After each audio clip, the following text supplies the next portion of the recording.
As the predominantly northern Nigerian army marched in, Colonel Hassan Katsina mocked at the Biafran army of pen pushers and predicted a quick victory.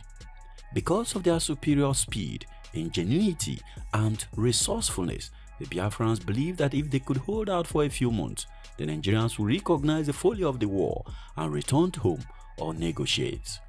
Neither of these turned out to be correct. Hello, Hisplers. Welcome to another episode on Hispo Media. Gabriel here. Fighting started on July 6, 1967 with an artillery bombardment against Ogoja, a town near the northern region's border in Biafra's northeast corner. In what Colonel Ojukwu recognized as a diversionary attack, two federal battalions faced the Biafrans. The real attack took place further west, near Nsukka, an affluent market town that had recently been blessed with the University of Nsukka, which had been renamed the University of Biafra. On July 8th, the remaining 6 battalions of the Nigerian army camped in the main Aziks near Nsukka marched in. They pushed roughly 4 miles before becoming stranded. The Biafrans fought back tenaciously despite having only about 3,000 men in arms in that sector compared to the Nigerians with about 6,000 men and a handful of light arms and ammunition. The Nigerians were able to seize and destroy the town of Nsukka as well as the university, but they were unable to go any further. The towns of Nyanya and Gakem in Ogoja province were captured and brought into range of the artillery. The Biafrans would now form a defensive line along a river to the south of the towns. The fightings would halt here and the situation appeared to be, or perhaps remained, calm. After 2 weeks of immobility of the Biafran forces, the federal government would start broadcasting that several Biafran towns have been captured. To those in Enugu, which encompassed the whole population, including expatriates, it appeared that someone in Lagos was randomly poking pins in the map. After 3 weeks, the Nigerians ran into problem when 2 of their battalions were trapped and broken up to the east of Nsukka, between the major road and the railway line, after being cut off from the rest. To salvage the situation, 2 more scratched battalions made up of training staff and trainees would be deployed into the Nsukka Aziks by the Nigerians. In the air, fighting was confined to the exploit of a lone Biafran B-26 American-built Second World War bomber piloted by a Pole named Kamikaze Brown, and to 6 French-built Alouette helicopters piloted by Biafrans, from which they rained hand grenades and homemade bombs on the Nigerians. On July 25, the Nigerians staged an unexpected seaborne attack on the island of Bonny, south of Port Harcourt. This was a spectacular coup in an increasingly newsless war. Bonny was the oil loading terminal for the Shell BP pipeline from Port Harcourt and a major source of revenue. However, it was worthless militarily because after being won, the Biafrans relentlessly patrolled the waters north of Bonny, and other subsequent Nigerian attempts to launch more waterborne attacks northwards on the mainland around Port Harcourt were repelled.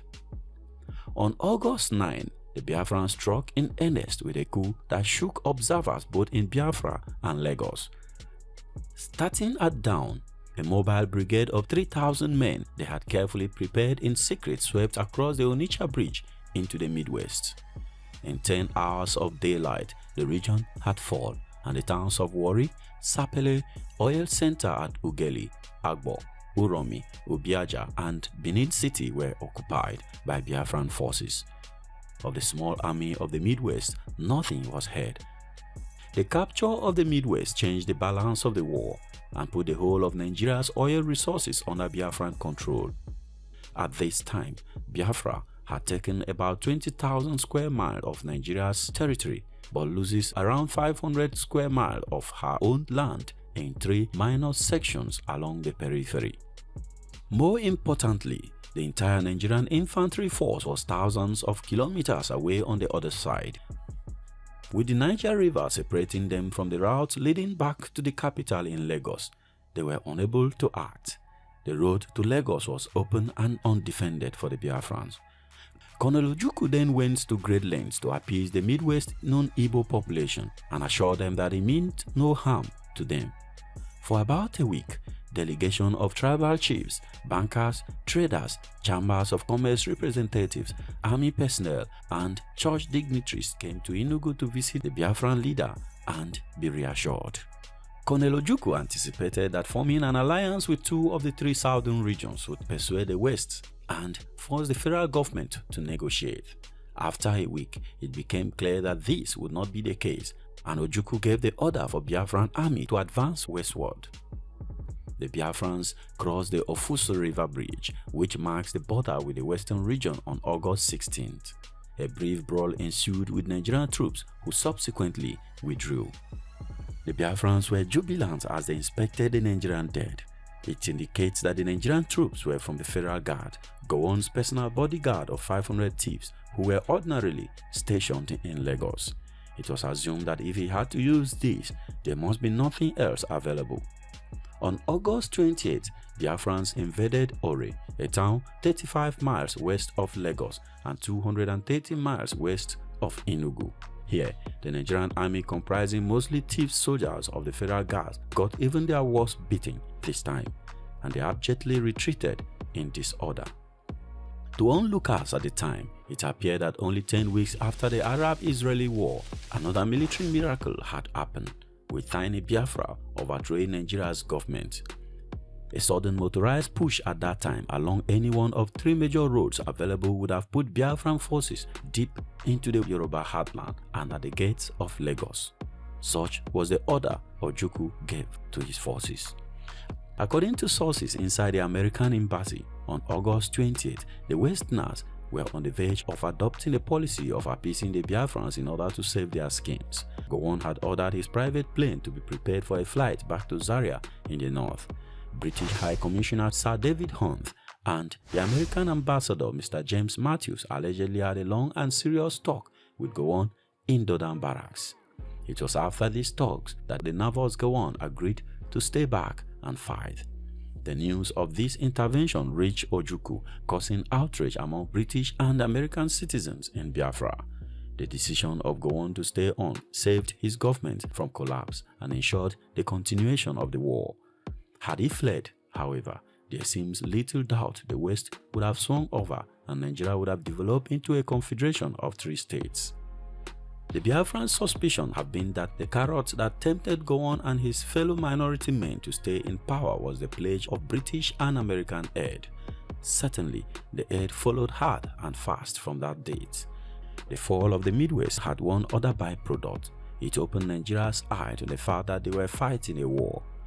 The federal military government had underestimated Biafra from day one, but the Biafrans took advantage of this obvious mistake from the government and now have the war seemingly under control. This was quickly allowed to slip. In fact, the Biafran forces only got as far as Warri. Meanwhile, another unexpected turn of events had happened. Unknown to everyone, the commander of the Biafran forces in the Midwest had turned traitor.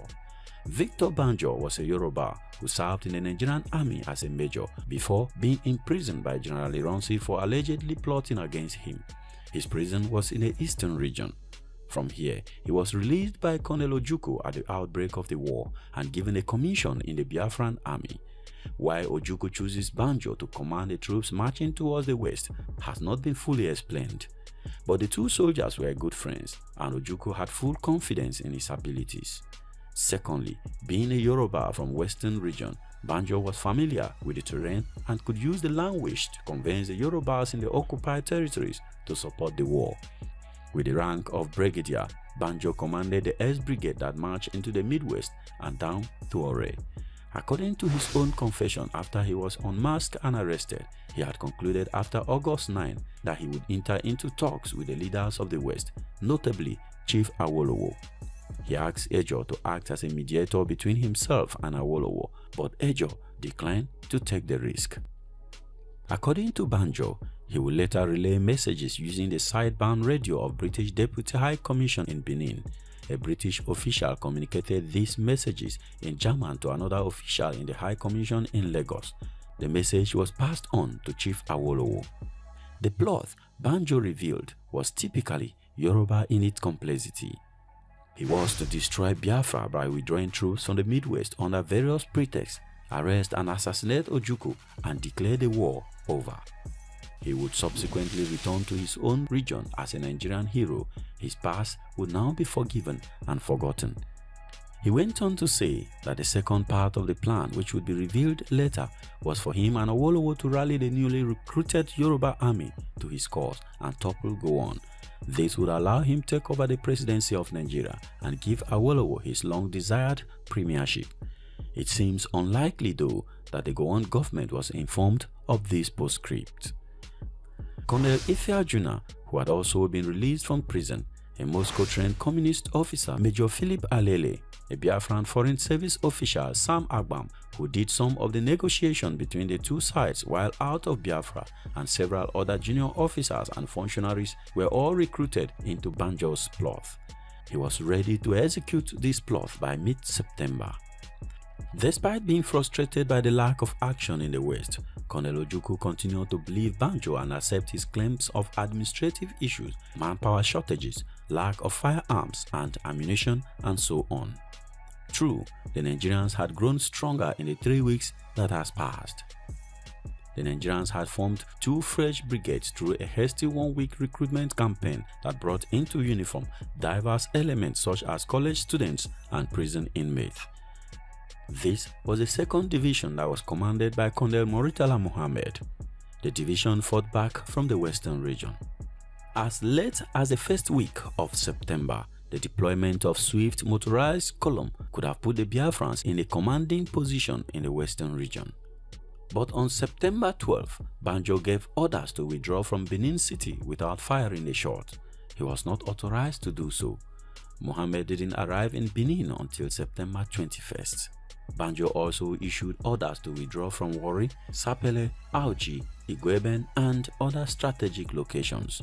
The Biafran subordinate officers were surprised and confused, but they did as they were told. Simultaneously, Biafran defenses south of Nsukka crumbled, and the federal forces advanced many miles down the road to Enugu, 45 miles south of Nsukka.